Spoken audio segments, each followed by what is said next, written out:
Hi folks, it's Professor Weeks here, just checking in with you. I wanted to just say hello and let you know I'm thinking about you. I know your lives are probably just as crazy as mine is right now as we try to navigate all this virtual learning that we're doing.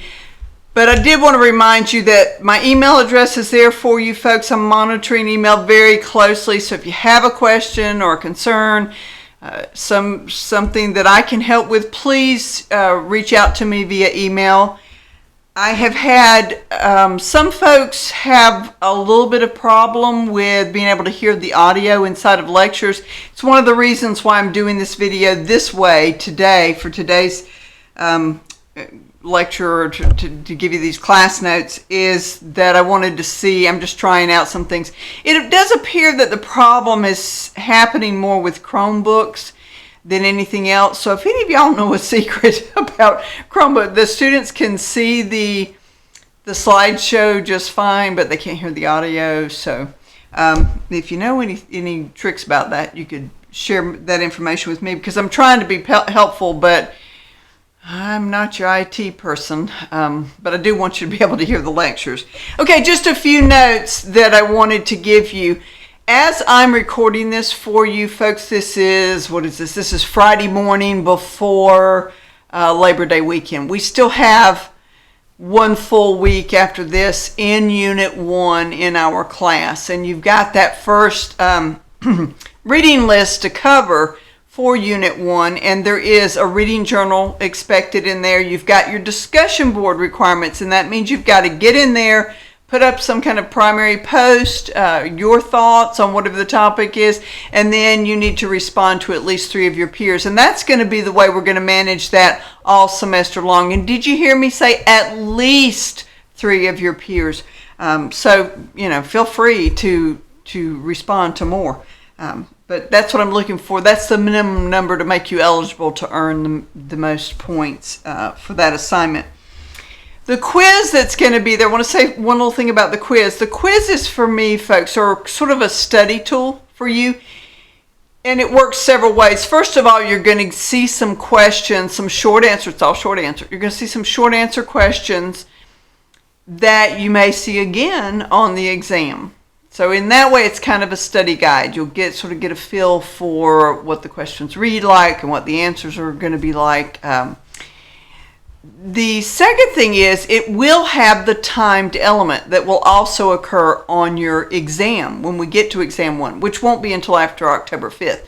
But when we get there, by that time, you will have taken a couple of quizzes. You will understand how the whole process works. You'll see that once you log on and start taking that quiz, then you have so many minutes during which to finish that quiz. To that end, let me talk a little bit about what the problems that the book debacle has created. It's sort of a double, there's a good and a bad to it, I guess I would say to you.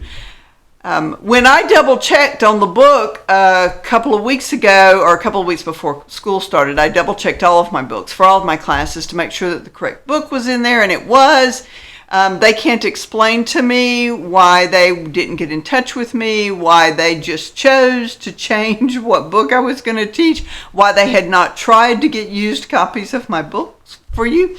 So that's okay. We're moving forward. We're going to figure out how we're going to manage this. Well, Holly did such a great job of making that list for us of all of the URLs to all of these works of literature that you can find online for free. And I started thinking about all of the wonderful material that is out there that's available to us for free. Some of you were telling me that you were being asked to pay as much as $385 for this book. That's exorbitant, folks. I'm not expecting anybody to pay that much for this book.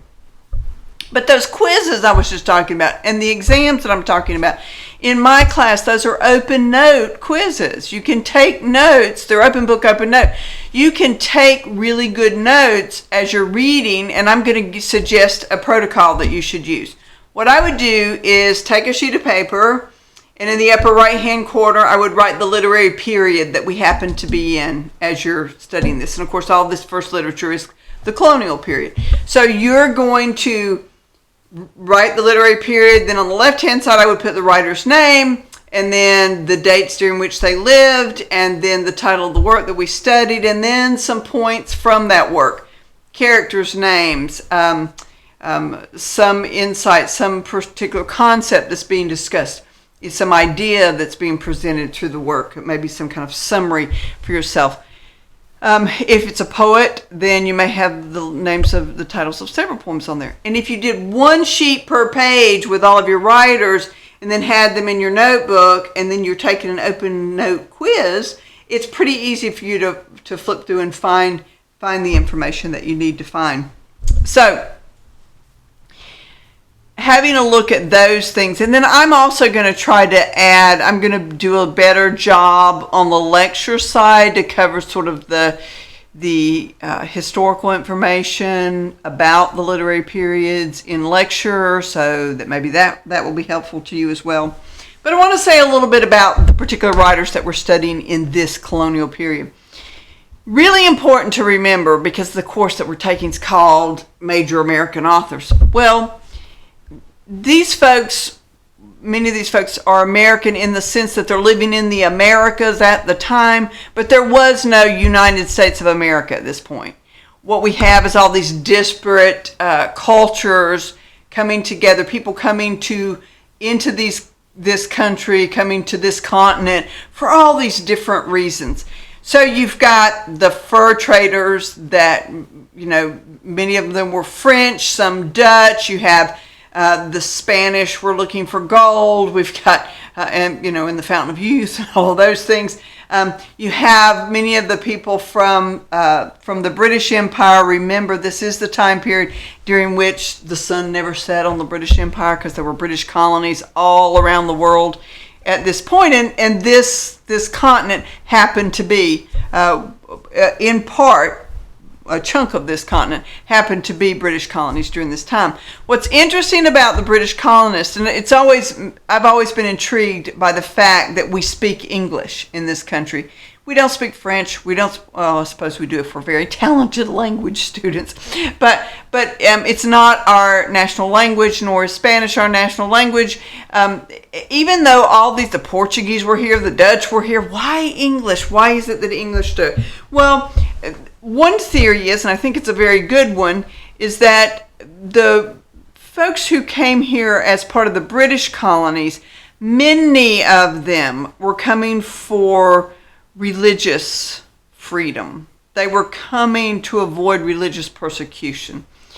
So to them, the being able to read the Word of God was everything. And so literacy was highly prized in those particular colonies, in those particular groups of people. So we had the Pilgrims for one and the Puritans for another. And for them, they're being able to read in order to read the Word of God, and their children being able to read. So literacy really, really was a big deal to this group. Not as much for the groups that were seeking some kinds of, riches in terms of fur or gold or, whatever else they were searching for here. That wasn't as pivotal. So it could well be, the theory is that the reason that we speak English today is that group that for whom literacy was so important happened to be English speakers. So you got all these different cultures. You've got French, you've got Dutch, you've got British, you've got Spanish, you've got Portuguese, all these different cultures here. There's lots of evidence that the Vikings were at least along the North American coastline somewhere. So, what we might, Greenland, what we might think of today as the most northern parts of Canada. But there's all these different cultures coming together. And we've got the Native Americans here. Oh, I love the Native American origin stories. How fascinating are they? I've asked you to read the Cherokee one here, but if you go online, I'm starting to really realize how cool this is, going online to look up some of these things. You find all these other origin stories that you can look at, and it's fascinating. So imagine that all of these folks are sort of living in this on the same continent, but they're pretty far spread out.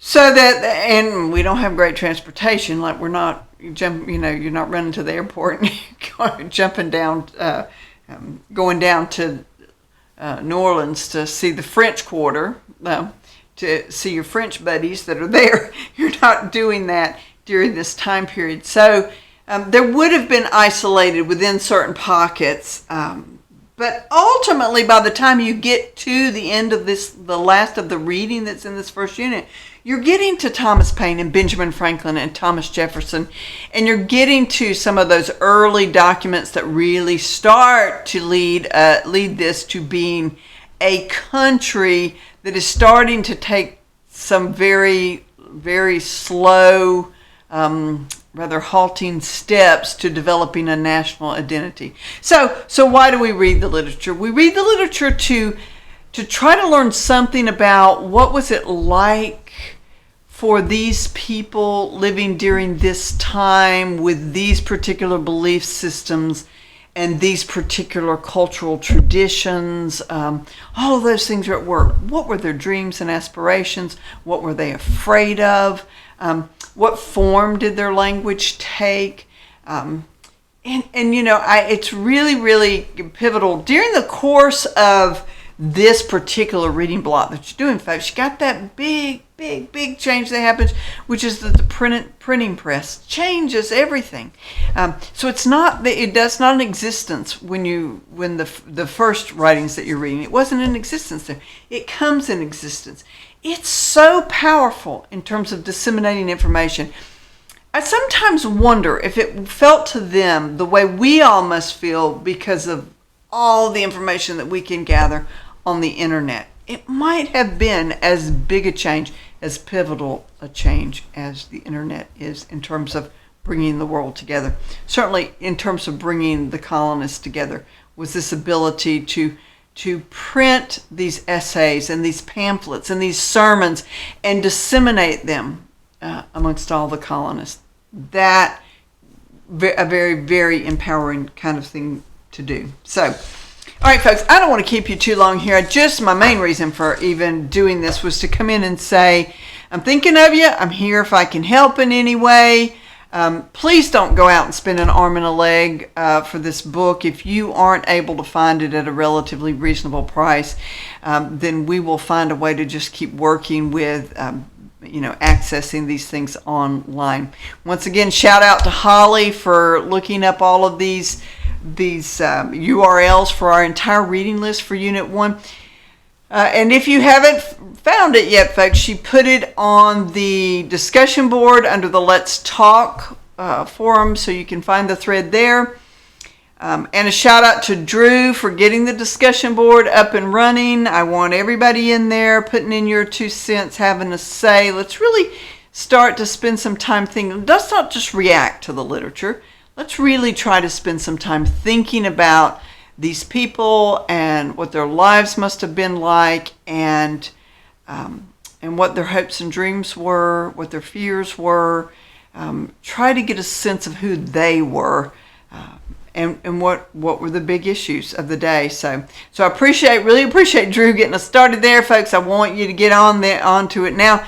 In fairness, you don't have to have it all done until this unit closes, and this one closes on September 14th at 11:59, so I give you as much time in that day as I possibly can. So any of you who've ever taken an online class with me knows that that's how I operate. So on the last day, you got all that time. But you don't want to be putting in your 2 cents right at the very end, because guess what? Nobody gets to respond to your ideas. And I think it's important that we give, that we're willing to share enough so that we can give each other, that we can really have a discussion about the things that we're reading and what we found intriguing about them and what we plan to hold on to. So 1 reading journal from you. You got to take 1 quiz, and you've got to complete the assignments for the discussion board, which is a minimum of 4 posts from each one of you. All right, folks, I'm going to hush and get off here for now.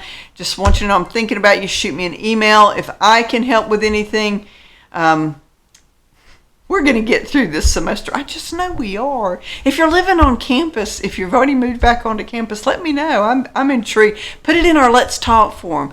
I'm intrigued to know how we're going to manage all that stuff on campus. Everybody wearing their masks and social distancing, and I want to know. I'm intrigued. I'm nosy. I want to know, how are we managing the CAF? Is that working out well for you, and so on and so forth. All right, folks. You got at least another full week to finish this first unit in our American Lit class, and I'll talk with you in Unit 2.